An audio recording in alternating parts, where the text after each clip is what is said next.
3, 2, 1. Heroes and Legends, Dynasties 2. The Benmore House, led by Benny, a senior man within the Pinto, had his massive house, one of the largest houses in all of Pinto, to face off against the Xron. The Xron had lost many of his grandeur and might. The Toyo Xron was desperate for a win. However, Xian and Bajadun Xron, determined to avenge their countless defeats, raced towards Benny. Benny didn't have no officers, but had massive troops, and by troop size, he overwhelmed the Xron forces. The Xron forces were fighting bravely, as each one of them gave it their own. Even Latoya had no choice but to advance on the battlefield herself. Seeing that the entire forces were completely outnumbered, it was now time for him to end things once and for all. Benny moved like a swift cheetah across the battlefield. Bajadun faced Benny, but Benny's large stature was a ruse. He could move very fast. Bajadun couldn't believe someone as big as Benny could move so quickly. And before you knew it, his arms were cut off. Bajadun collapsed, crying in agony. As for Xian, she was completely overwhelmed and was about to use her gun to start shooting at her opponents. But Benny kicked her so high up in the air that she completely fell on top of a pole and was skewered. I was no more. Latoya, the last one standing, activated all the cannons of the Xron. Xron fired away. Benmore lost a lot of their build-on troops and their troops respectively. However, Benny went for a sword fight with Latoya. Latoya at this point was very tired and could not withstand Benny, who was basically fresh. Benny then do a side sweep. Latoya fell down, and then Benny stabbed Latoya in the neck and severed her head. Xron was finished. Benny received orders from the higher-ups to burn Xron Castle, which they did. Xron went up in flames. It was over. The age of the clans was ending. Valspar and True Value House, led by April of Valspar and Thompson Water of True Val, worked together to end the Addo Armor clan, led by Mel Addo and Quincy Addo. The Addo clan were completely weakened. They were small to begin with. Their countless defeats had made them vulnerable. April sit back and let Thompson Water, the proud warrior, and his forces move steadily to the front lines. The Addo Armor clan were completely weak and did not see reason. They were completely overwhelmed and consumed by the might of Thompson Water. With his spear, he had slain Mel and Quincy Addo. The Addo clan was at last finally put down, and this time, for good. Victory belonged to Valspar and True Val houses. The Richard house were attacking the brother clan. Sot was encouraged by Kiva to run away, but his manhood would not allow it. Cassandra and Jenny would stand beside Kiva and their lord to fight to the bitter end.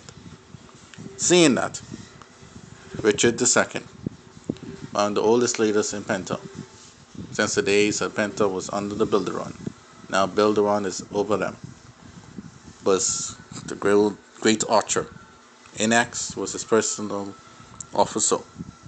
His daughter, Victoria Richard, already saw war, already saw battle in this war, and she wanted to finish the job. The older generation were going to march in their final battle as the richest house in all of Penta, raced to destroy the brother clan. Brotherly love versus riches. Who would win? The war was a brutal one. Swords, blasters, tanks fired all over the place.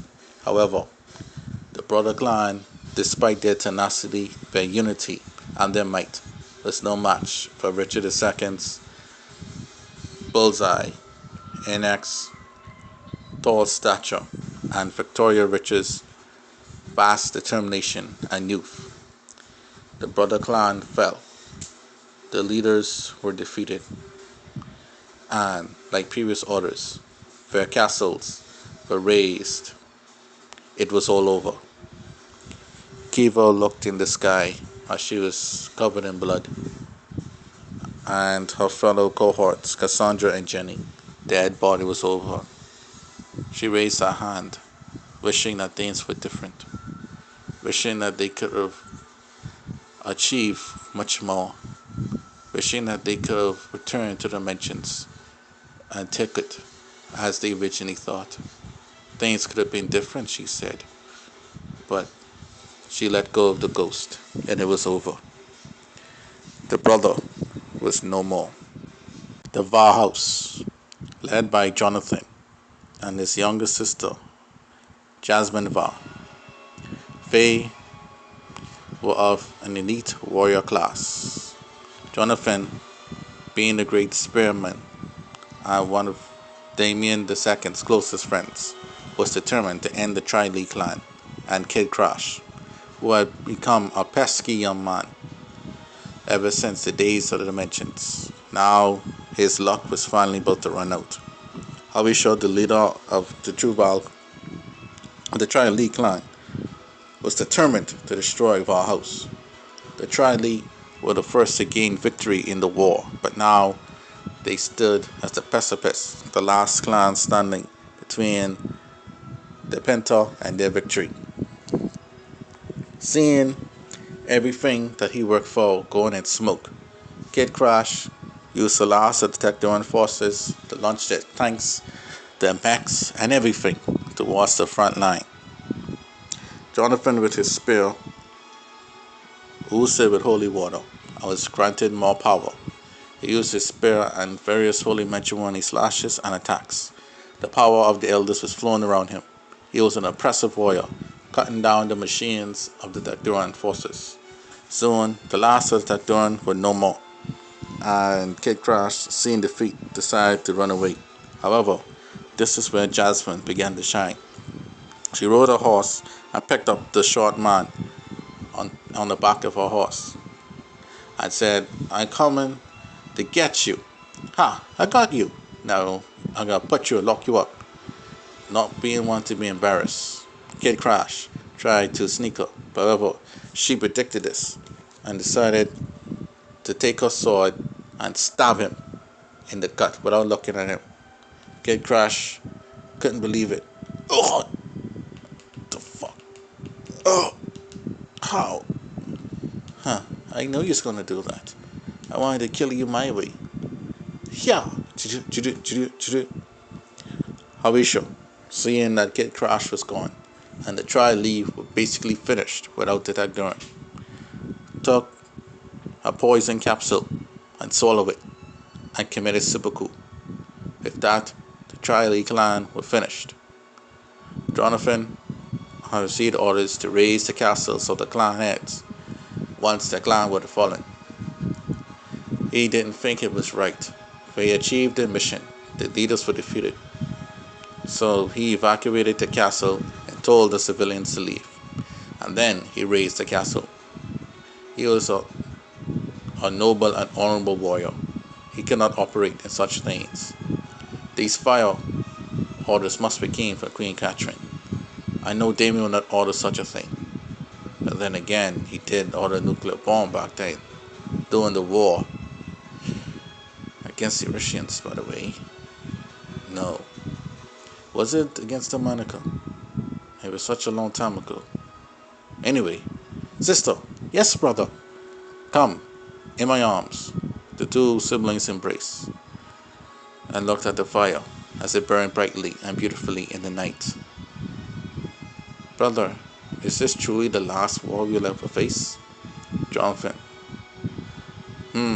My sister, I can only hope and pray.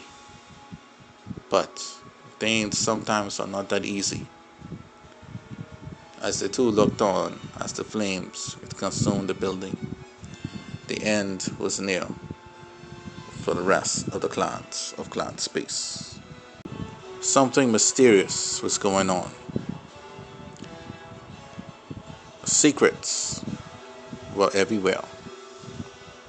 Under secret orders from Candace of the KGB, the Xron clan were left alone as they suddenly started fighting. They did not assist the other clans. They closed up their galaxy. They closed up shop and suddenly stopped fighting. The Pentar were ordered not to invade, and no one seemed to care about Xron. They made a secret deal with their enemies to betray the Oberon in order to survive. Maybe they needed someone in Clan Space to be a puppet, to occupy it.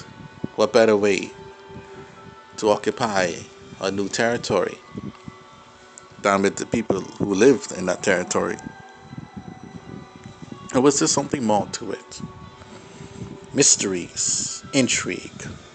However, the Oberon had no time to wonder about this sudden taste of betrayal. The most loyal of clans had all but fallen, their castles razed and their families slaughtered. Now only the Oberon stood as the darkness was about to consume them. And along the way as well, the Jedi were about to face the same fate. The Toya were coming. The end was near.